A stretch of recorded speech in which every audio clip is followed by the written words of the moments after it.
Welcome to another episode on this segment on Daybreak Africa. I am Angela Dako, and today's topic will be based on the 2023 elections, the inclusiveness of the female gender in race for leadership. With me to discuss this today is a political analyst and person of Bolu Odofin. You're welcome to the program, sir. Thank you for having me. Yes, sir.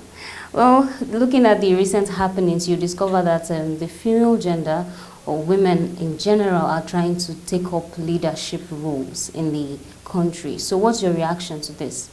Well, it's a welcoming development for the female gender to take up leadership roles.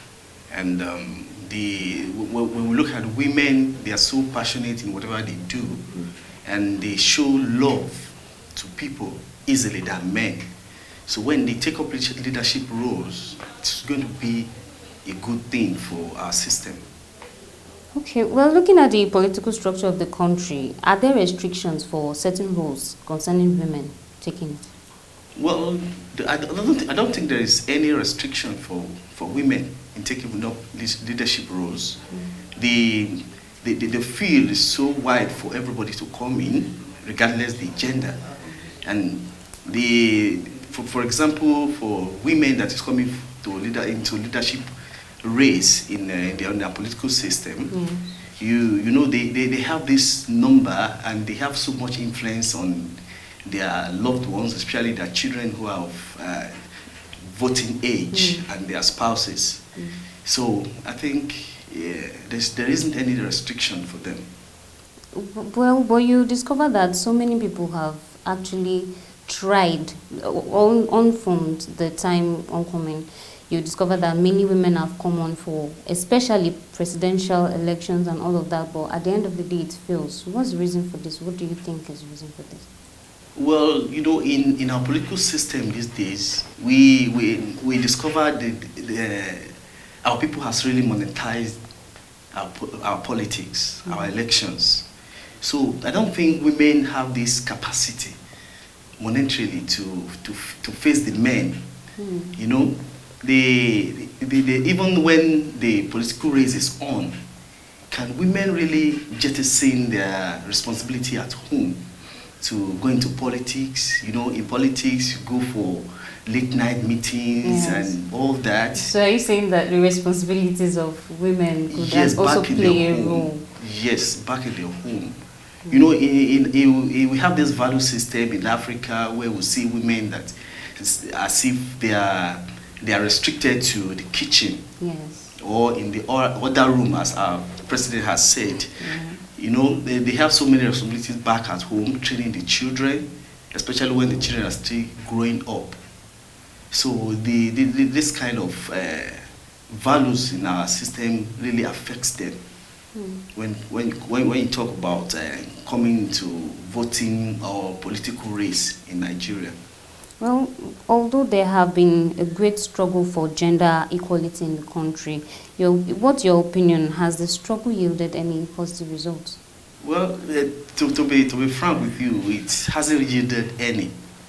It hasn't yielded any because in our society we see women that struggle for leadership with men as not being submissive, and in our society too, they see women as if women going into politics. They look at them as if they are promiscuous because they don't give time to their family. So all this is a major challenge. But from your own opinion, do you think engaging in some of these activities would actually stop women from doing their normal responsibilities at homes? Yeah, except, you know, if a woman is going into politics fully, the home will definitely suffer. The home will suffer because it's quite challenging. A lot of responsibility for them in the political field. So what happens to the family? So you're saying practically that women should not engage in such roles? I think it's not all women that will go into politics. We have some that will go into politics maybe when you get to a certain age When you are done with raising children, Okay. then you can go into politics.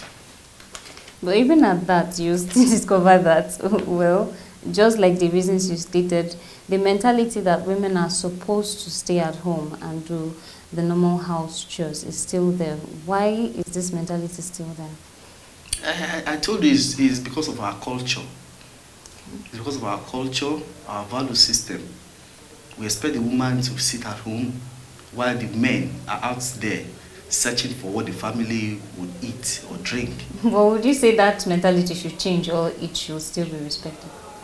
Well, yeah, although it has started changing, because both genders are now involved in fending for the family. You see, the women are working, the men are also working to take care of the family. So, well, women are not totally out of leadership in Nigeria, though, but few of them are participants in the political area today. Would you say that they are really doing well? Could the leadership of these ones currently participating affect the current change for leadership by other women? well, we have a lot of them that are doing well in politics as we speak.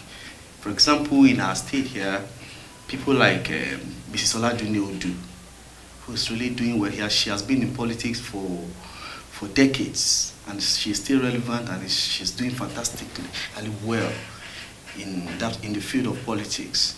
So we have a lot of them that are doing well, although we may have some that may have disappointed in one way or the other in the time past, that we have seen one or two, which we don't really need to give names. But I think women, they are doing well. A lot of them are doing well. I think the few that are involved in politics are doing well. Well, should women be given the opportunity to take up these roles as leaders? What do you suppose will be the outcome? Well, I think it's going to be good for our system, because women they have this fear when it comes to doing some things, especially those things that we're doing when we're in power. They have the fear. They are not the one that embezzles freely like men. So, and they are so passionate in whatever they do, and they show love to people. So you are in the opinion that women should go out there? Yes, if not for our culture that is not favorable to them, I think they should go into politics. So in the present situation, do you think women is going to be part of the solution to the present condition of the country? Well, talking about it doesn't really matter the gender, the condition of the country right now. It doesn't really matter whether the person is a male or female. It's just a personal thing, a personality thing, the character of that individual that is occupying that position, whether male or female. We have seen female that has done well. We have seen those that have not done well. We have also seen men that have done well and men that have not done well. So it doesn't really matter whether the person is a male or female. There is actually a statement saying women in participation in the political parties and all of that, they are intimidating men. So are you of the opinion that that's true? There's no way women can intimidate men. It's the men that will intimidate women. But women in power most times are seen as their identity is seen as intimidation to men, because some men feel like a woman is not supposed to overpower me, and being a woman in a senior position most times brings such fear to men. So why do you think this I think it's because for a woman to go into politics, the woman has to be very, very courageous. Okay. And have this leadership stature that when men sees them, they will see them as if they have this ego. But for a woman, before a man could bend for you or to listen to you, they want to see that confidence in you. So women that shows real confidence when they attain power, that is when other men see them as being intimidating when it comes to leadership. Well, Women look down on themselves, which is one major reason why most of these women are not accepted in whatever leadership they try to play out, because it feels as though women try to pull down themselves. You find out one woman talking bad against the other woman, so they are more likely forces pulling themselves down. Why do you think this is? You know, women, they have this character of jealousy. They have to jealous one another, even apart from politics. When a woman is looking good, the other woman will be jealous. You know, thinking, is she better than me? Is she proving she's better than me? You know, this kind of ego tussle between two women. So they would tend to pull the other women down because they themselves cannot achieve what that woman has attained. So they will think of pulling that woman down. That is their nature, naturally. But how do you think that mentality can be changed? Because I feel like there should be a way out of that. Yeah, it starts from publicity and educating the women why they need to participate in politics and why they need to support themselves. Because we discover women does not show much love to their fellow women when it comes to this kind of race. But they need to show love. We have to educate them, let them see reason why they should support their fellow women when it comes to taking up leadership roles. Well, what are the parameters that are to be put in place to make sure women come out more to participate in politics and other affairs concerning the country? Well, I think it's better for us to legislate, to make laws that permit women to contest for certain positions strictly for women, so that men will not contest those positions. So that if the thing is set aside for women to contest, you see more women coming into it. Okay, so now that the whole thing is plain and anyone can come and participate, is that the reason why women are not more men accepted? Coming. You see more men coming. They will try to intimidate the women. You know, sometimes they bully them, so that they will just reduce their self-esteem. So with that, you see women drawing back. They will not want to participate. Okay, well, according to Eitayo Jegede-san, APC and PDP should be more focused on a third force because the both parties has not served Nigeria. What's your reaction to this statement? Well, I don't think any third force can solve Nigeria's problem.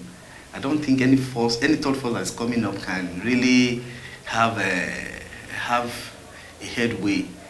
You know, it only happened in 2015 when I think that one was a second force. Then it was PDP and some other little parties. Sorry if I'm allowed to say that. But now we have the PDPs and the APCs, and with the situation right now where you know, I said election in Nigeria has been monetized. It's controlled by the money bags. So where do you think any third force can come from? Where do you find those people that will converge to form a third force? People from PDP, people from APC? My sister, the truth of the matter is, for a long time, those two parties will still be controlling the political space in Nigeria. Well, talking about the forthcoming election, what's your reaction to it? Looking at so many people coming out, the kind of Goodluck, Jonathan, Tinubu, and the rest of them, how do you imagine it's going to look like? Well, I don't think Goodluck Jonathan has come out to declare. Yes, but somehow any ambition, and I don't think he would declare as the way I'm seeing it. Okay. So a lot of people come. You know, the general populace believe it's the time of the South to take up the leadership of this country. Yes. So that is why you see a lot of things coming up, evolving in the two major political parties, the PDP and the APCs. You see, now maybe in the northern parts you see people like Atiku showing interest in the presidency, while in the south, Bola Ahmed Tinubu is showing interest in the South. But what I think is this power rotation, although it's unwritten, it's an unwritten agreement, but everybody knows that it should be on a regional basis. And presently, it's the turn of the South, the southern part of the country, to take up the leadership role of the country. So, although let's see how it goes, it's evolving, and the field is now open. Let those political parties take their decision after their conventions and all that, and let's see how it goes. Well, like you said, the politics is going around and revolving around more like the ethnic groups and all of that. But do you think there's a major problem with our leadership in the country today? No, I don't think so. You know, it's only that we just believe, because Nigeria is a multi-ethnic country where everybody wants a sense of belonging. A certain section cannot be ruling for a long time, leaving the other section not ruling. So that's why you see a lot of ethnic groups. I mean, let's say the three major ethnic groups, the Hausa, Igbos, and the Yorubas, struggling for the leadership of the country. Although I've said in the past that it's the individual that is coming up that matters. It's the individual. Although there's no one who can rule out the issue of ethnic shift, maybe from north to south, or maybe to the east. But we need to focus on the individual that is coming up to take up the political leadership of the country. Well, with the forthcoming election, from your own opinion, what do you think are the parameters that are supposed to be put in place in order for this election to work out accordingly? Yeah, we need to look at antecedents of the participants, what they have done in the time past, and the integrity of those candidates that are coming up. If you have been in government before, let's see your antecedents. Have you done well? Let's see. So if you have been doing well in those former leadership roles you have taken up, then one can give that kind of person a chance to take up that position. Okay, from your own perspective, sir, is there any hope for Nigeria getting better in the forthcoming election, given the kind of condition we are in presently? Well, we need to be hopeful. We don't need to be discouraged, even though the economy is bad right now. You know, anybody that's coming up next after this present government should know that there are a lot of challenges. Although globally the economy is down, so it takes somebody that has that capacity, that has that IQ to move the nation forward in this diddling economy, the recession all over the world. We need somebody that has that the brain to handle the situation better than the way it is now. Yeah. Thank you so much for the opportunity, sir, to interviewing you. You're welcome to the program again, sir. It has been an interesting discourse so far. Well, this is where we call it an end on this episode. Till we meet again next time, I am Angela Dako.